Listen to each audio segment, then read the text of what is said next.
नमस्कार और आप देख रहे हैं एएमबी नेटवर्क। मैं हूं आपके साथ पूनम तांगर। खबरों की शुरुआत करेंगे। प्रधानमंत्री नरेंद्र मोदी आज सुबह 10 बजे विज्ञान भवन में इंटरनेशनल वकील कॉन्फ्रेंस का उद्घाटन करेंगे। इस दौरान वो जनसभा को भी संबोधित करते हुए नजर आएंगे। एक आधिकारिक बयान के अनुसार बार काउंसिल ऑफ इंडिया का कहना है कि 23 और 24 सितंबर को न्याय वितरण प्रणाली में उभरती चुनौतियां विषय पर अंतर्राष्ट्रीय वकील सम्मेलन 2023 का आयोजन किया जा रहा है और इसे लेकर विज्ञान भवन में प्रधानमंत्री मोदी पहुंचेंगे, उद्घाटन करेंगे, साथ ही साथ जनसभा को संबोधित करते हुए भी नजर आएंगे। प्रधानमंत्री मोदी आज इंटरनेशनल वकील कॉन्फ्रेंस का उद्घाटन करेंगे, विज्ञान भवन में उद्घाटन करते हुए नजर आएंगे, साथ ही साथ लोगों को संबोधित भी करेंगे। एक बड़ी जनसभा को प्रधानमंत्री मोदी संबोधित करेंगे। 10 बजे उद्घाटन के लिए विज्ञान भवन पहुंचेंगे प्रधानमंत्री मोदी। तो वहीं प्रधानमंत्री नरेंद्र मोदी आज वाराणसी आ रहे हैं। पीएम के दौरे के चलते तैयारियां की जा चुकी हैं। जनपद के प्रभारी और पर्यटन मंत्री जयवीर सिंह ने कहा कि प्रधानमंत्री नरेंद्र मोदी का वाराणसी दौरा कई मायनों में ऐतिहासिक होगा। चंद्रयान की लैंडिंग, G20 का सफल आयोजन और महिला आरक्षण बिल पर सदन की मुहर के बाद प्रधानमंत्री अपने संसदीय क्षेत्र में आ रहे हैं। काशी की जनता उनके स्वागत के लिए तैयार है। प्रभारी मंत्री शुक्रवार को सर्किट हाउस में पत्रकारों से बातचीत कर रहे थे। उन्होंने कहा था कि G20 के सफल आयोजन के बाद भारत विश्व में एक ग्लोबल लीडर के रूप में भी उभरा है। कहा कि पिछले 27 साल से महिला आरक्षण बिल लटका हुआ था। प्रधानमंत्री के प्रयासों का नतीजा है कि पक्ष विपक्ष एकजुट होकर सहमति आरक्षण बिल पर दी। इसी दृष्टिगत बनारस की महिला संस्कृत विश्वविद्यालय में प्रधानमंत्री के स्वागत को एक कार्यक्रम उन्होंने रखा है। करीब 5000 महिलाएं इस कार्यक्रम में भाग लेंगी।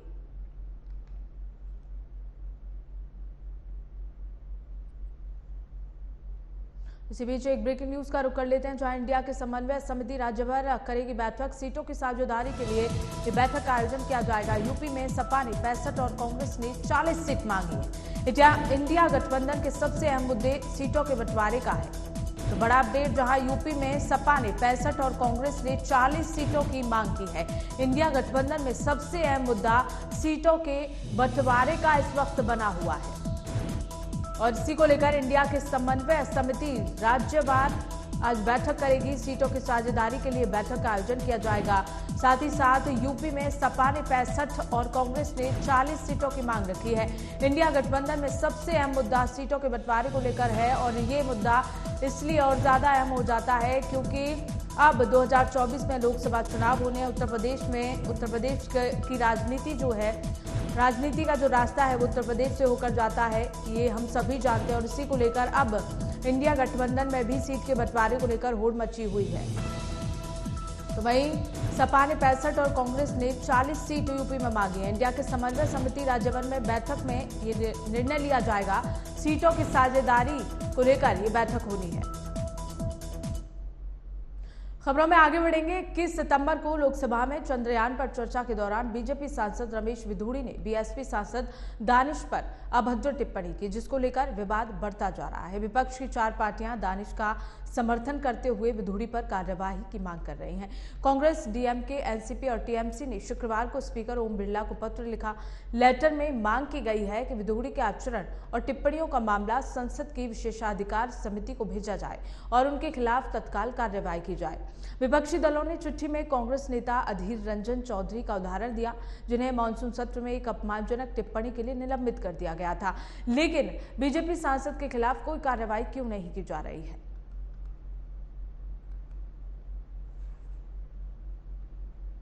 तो वहीं आगामी विधानसभा चुनावों से पहले केंद्र की मोदी सरकार राजस्थान में तीसरी वंदे भारत ट्रेन की सौगात देने जा रही है।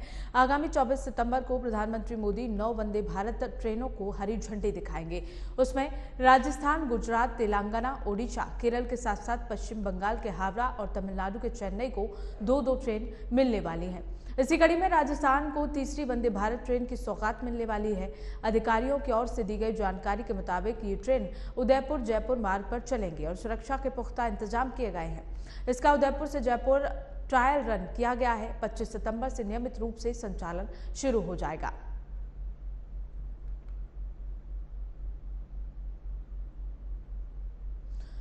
खबरों में आगे रुक करेंगे। भारत के विदेश मंत्री एस जयशंकर 9 दिवसीय यात्रा पर अमेरिका पहुंचे हैं। यहां पर वो न्यूयॉर्क में संयुक्त राष्ट्र महासभा के वार्षिक सत्र में भाग लेंगे और साथ ही ग्लोबल साउथ पर एक विशेष कार्यक्रम की मेजबानी करेंगे। वहीं 78वें UNGA संबंधित कार्यक्रमों के पूरा होने के बाद जयशंकर अमेरिकी अधिकारियों के साथ द्विपक्षीय बैठकों के लिए 27 से 30 सितंबर तक वाशिंगटन DC का भी दौरा करेंगे।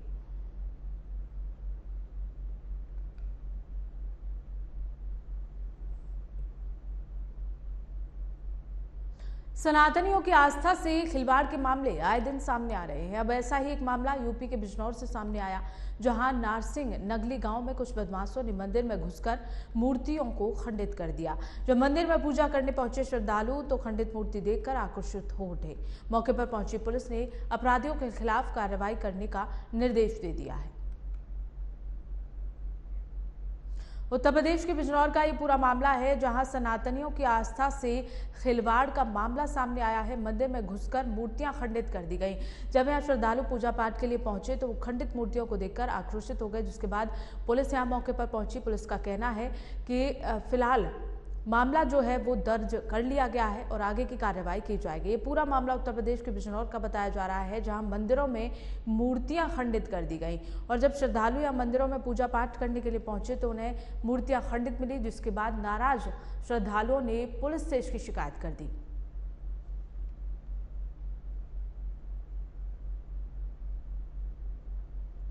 सनातन धर्म पर विवादित बयान देने की वजह से तमिलनाडु सरकार के मंत्री उदयनिधि की मुश्किलें बढ़ती जा रही हैं।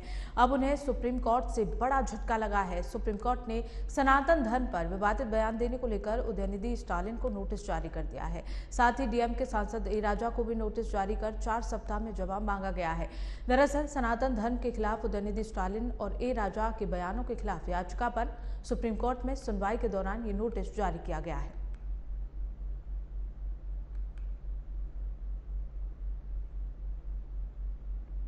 तो वहीं असम के मुख्यमंत्री हिमंत बिस्वा शर्मा ने जयपुर में आयोजित एक विशाल जनसभा में बड़ा बयान दिया है। उन्होंने कन्हैयालाल हत्याकांड में गहलोत सरकार की कार्रवाई पर निशाना साधा।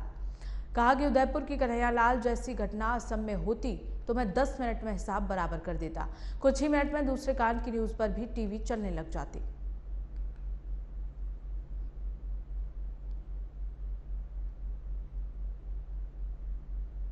अगर असम में ये करता था ना, सम देवता भी उनको बसा नहीं सकता है। मैं उधर ही सब छुट्टी कर देता।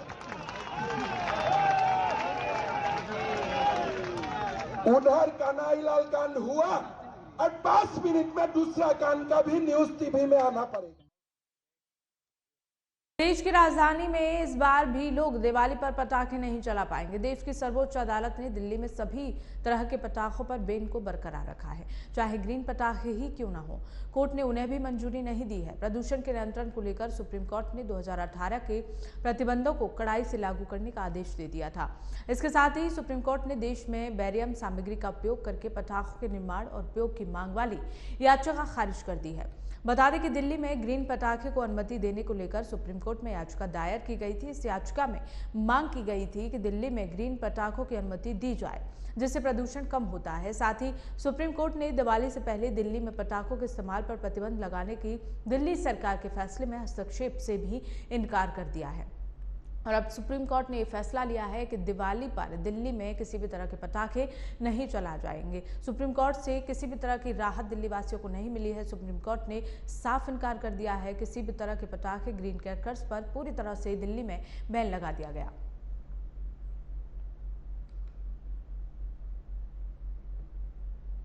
देश और दुनिया में बिहार के लोग अपनी बुद्धिमान और मेहनत के लिए जाने जाते हैं। इस बात को आपने अक्सर सुना होगा, लेकिन ये सवाल आपके मन में जरूर आता होगा कि आखिर बिहार में गरीब और पिछड़ा वर्ग क्यों है? आखिर क्यों वहां के लोग अपना घर छोड़कर दूसरे राज्यों की तरक्की में योगदान देने के लिए मजबूर हो गए हैं? कौन है इसका जिम्मेदार और क्यों है ऐसे हालात? देखिए हमारी खास रिपोर्ट में।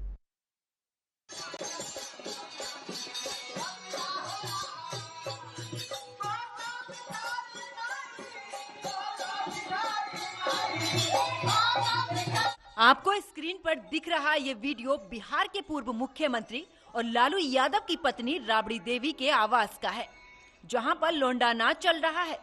और लाल घेरे में आपको दिख रहे ये दोनों चेहरे जाने माने नेताओं के हैं, जिनमें एक और आरजेडी सुप्रीमो बिहार के पूर्व सीएम लालू यादव बैठे हैं, तो दूसरी ओर बिहार के पर्यावरण मंत्री तेज प्रताप। वहीं समाज सेवा छोड़कर आरजेडी के कई जाने माने नेता भी इस लोंडा नाच को देखने में व्यस्त हैं। सत्ता में रहकर जनता के पैसे की बर्बादी कैसे की जाती है, ये लालू और उनके परिवार का कोई पहला उदाहरण नहीं है। इससे चंद दिन पहले भी लालू परिवार का एक वीडियो सामने आया। आप इस वीडियो में देख सकते हैं, जिसमें लालू यादव के सामने लोक गायिका हेमा पांडे और उनकी बहनें गीत गा रही हैं। इस दौरान बेटा तेजस्वी यादव और पत्नी राबड़ी देवी भी सामने बैठी हुई हैं। चौंकाने वाली बात तो ये है कि टेबल पर जो पानी की बोतल रखी है वो एवियन कंपनी की है, जिसकी बाजार में कीमत 1000 रुपए लीटर है।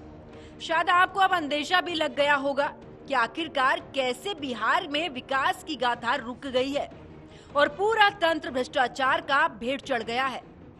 चंद दिन पहले ही बीजेपी के नेता गिरिराज सिंह का एक बयान सामने आया था।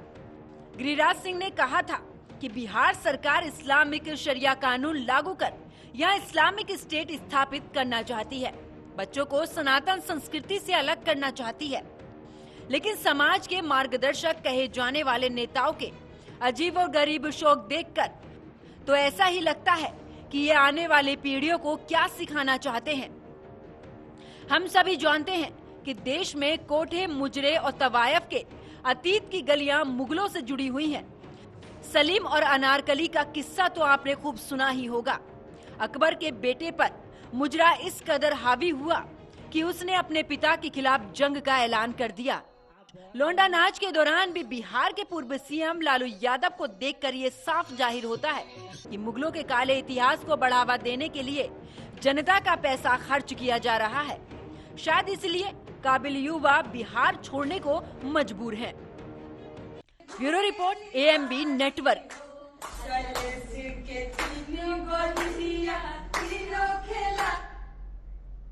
तो वहीं हिजाब को लेकर दुनिया के कई देशों में विवाद चल रहा है। ईरान में बीते एक महीने से प्रदर्शन चल रहे हैं, जिसमें कई लोग मारे जा चुके हैं। ईरान की महिलाओं की मांग है कि उन्हें अपनी पसंद के कपड़े पहनने दिए जाएं। इसी विरोध को लेकर वो सड़कों पर हिजाब का बहिष्कार कर रहे हैं। इसी बीच एक और यूरोपीय देश ने सार्वजनिक जगहों पर बुर्का बैन करने की तैयारी कर ली है। इस रिपोर्ट में देखिए।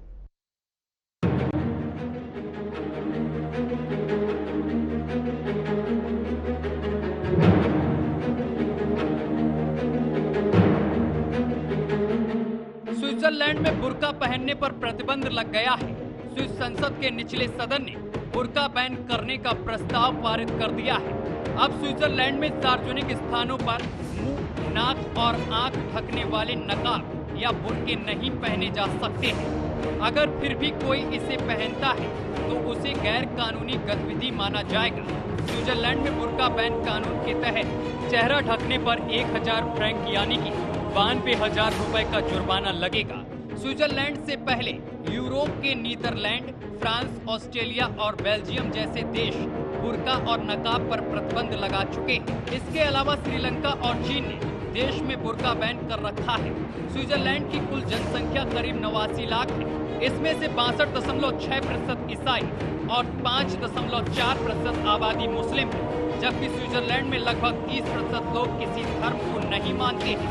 इससे पहले सार्वजनिक स्थानों पर फेस कवरिंग पर प्रतिबंध लगाने के प्रस्ताव को 2021 में एक जनमत संग्रह में मंजूरी दी गई थी। वहीं 7 मार्च 2021 को स्विट्जरलैंड ने सार्वजनिक स्थानों पर फेस कवरिंग पर प्रतिबंध लगाने के प्रस्ताव पर मतदान किया था। स्विट्जरलैंड में चेहरे को ढकने पर प्रतिबंध में घूंघट, बुर्का और नकाब शामिल थे। एक रिपोर्ट के अनुसार लगभग 51.21% मतदाताओं ने फेस कवरिंग पर प्रतिबंध का समर्थन किया। स्विस कैबिनेट ने 2022 में बुर्का कानून के उल्लंघन के लिए प्रस्तावित जुर्माने की राशि को 10,000 स्विस फ्रैंक से कम करने का फैसला किया। स्विस कैबिनेट द्वारा जारी एक बयान में कहा गया है कि फेस कवरिंग पर प्रतिबंध लगाने का फैसला सार्वजनिक सुरक्षा व्यवस्था सुनिश्चित करने के लिए लिया गया था। प्रतिबंध के समर्थकों का कहना है कि चेहरा ढकना कट्टरवाद, राजनीतिक इस्लाम का प्रतीक है। मुस्लिम समूहों ने मतदान को भेदभावपूर्ण बताते हुए इसकी निंदा की है और कानूनी चुनौती देने की बात कही है। इससे पहले यूरोप में फ्रांस, डेनमार्क, ऑस्ट्रेलिया, नीदरलैंड और बुल्गारिया ने सार्वजनिक रूप से चेहरा ढकने पर आंशिक या पूर्ण प्रतिबंध लगा दिया है। Bureau report, AMP network.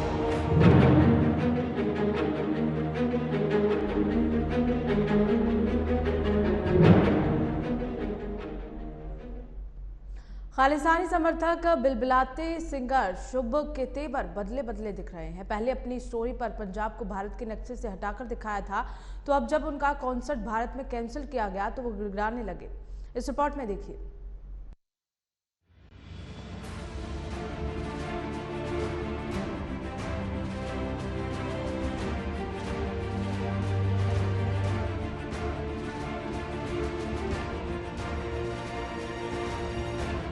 एक कहावत है, लौट के बुद्धू घर को आए। ये लाइन बिल्कुल सटीक बैठती है पंजाबी सिंगर शुभनीत सिंह उर्फ शुभ पर। वो इसलिए क्योंकि वैसे तो पंजाबी सिंगर गाना बनाने के बाद भारतीय फैंस के पास आ जाते हैं TRP का झुंझुना लेकर और भारतीयों को ही बाद में गाली देते हैं खालिस्तान का समर्थन कर।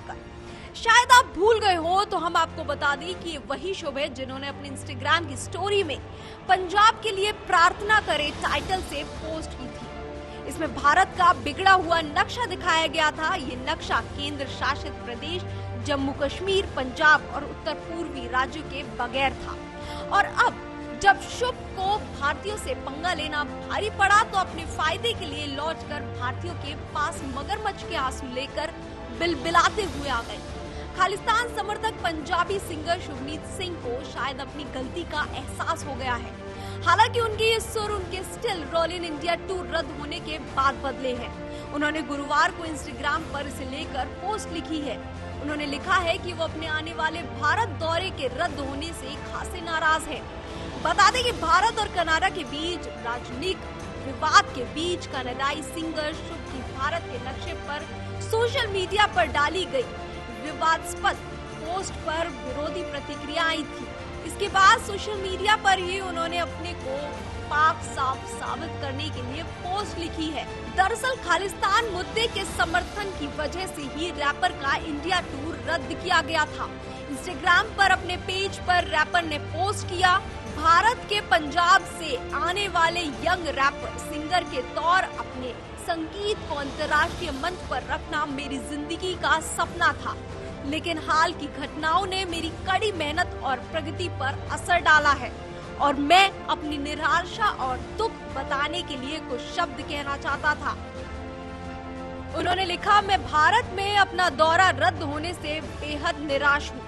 मैं अपने देश में अपने लोगों के सामने परफॉर्मेंस के लिए ऊर्जा से भरा हुआ और बेहद उत्साहित था।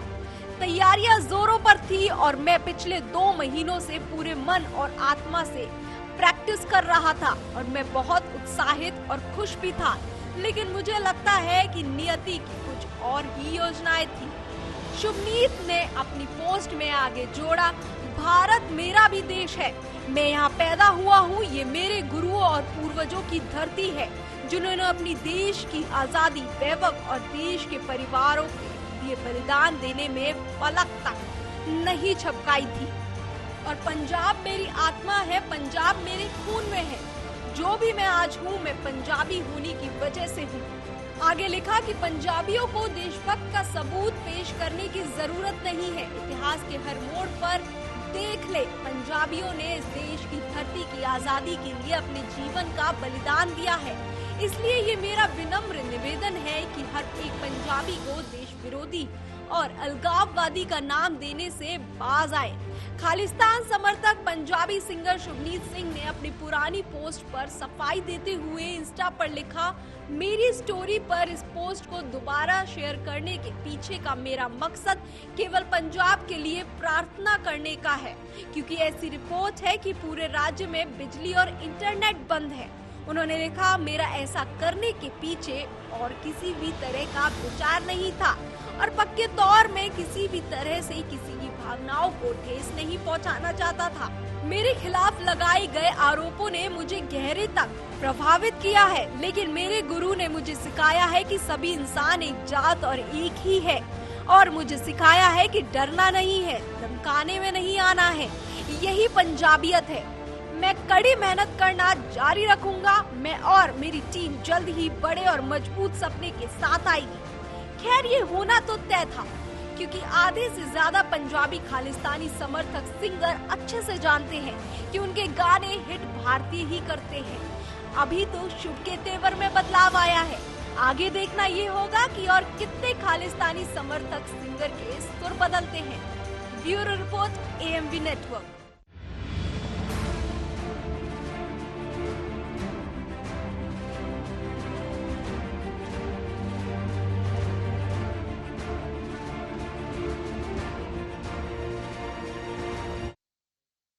तो वहीं भारत और कनाडा के बीच तनाव चरम पर है। कनाडा को उसी लहजे में जवाब देने के लिए मोदी सरकार ने बेहद सख्त एक्शन ले लिया है। कनाडा के राजनयिक को भारत से निष्कासित करने के बाद अब भारत सरकार ने एक और बड़ा फैसला लिया। इस फैसले से ट्रूडो को एक बड़ा झटका लगा है। क्या है पूरा मामला, देखिए।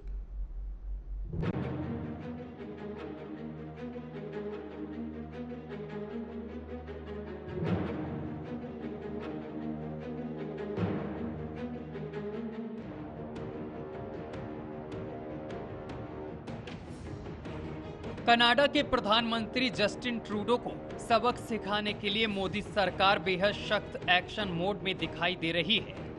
भारत ने कनाडा के नागरिकों के लिए वीजा सेवा को तत्काल प्रभाव से निलंबित कर दिया है।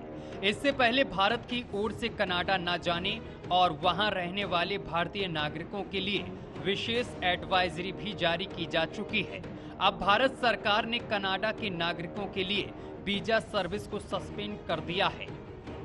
भारत कनाडा के बीच जारी तनाव के बीच सरकार का ये बड़ा फैसला सामने आया है।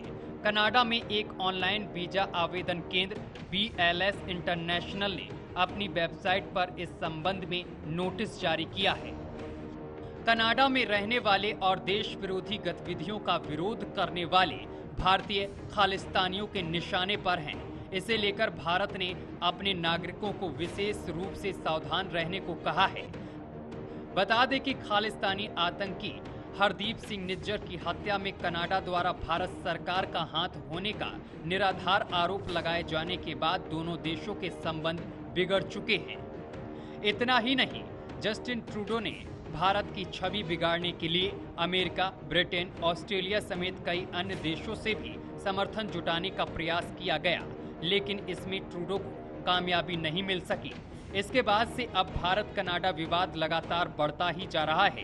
कनाडा के PM जस्टिन ट्रूडो ने खालिस्तानी आतंकी हरदीप सिंह निज्जर की हत्या मामले में भारत पर आरोप लगाए जाने के साथ ही एक शीर्ष भारतीय राजनयिक को देश से निकाल दिया गया था। इसके बाद भारत ने भी कनाडा को उसी के लहजे में जवाब देते हुए उसके भी शीर्ष राजनयिक को देश छोड़ने का आदेश दे दिया था। तब से दोनों देशों के संबंध बेहद नाजुक होते गए। अब भारत ने कनाडा के नागरिकों के लिए वीजा सेवा को निलंबित कर दिया है।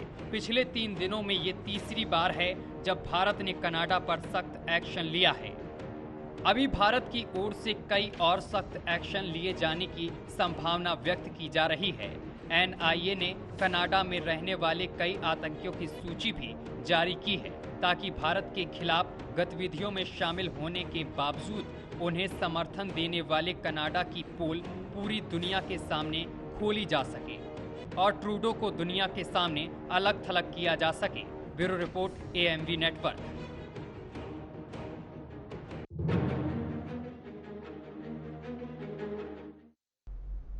तो फिलहाल खबरों में बस इतना ही। देखते रहिए AMV नेटवर्क।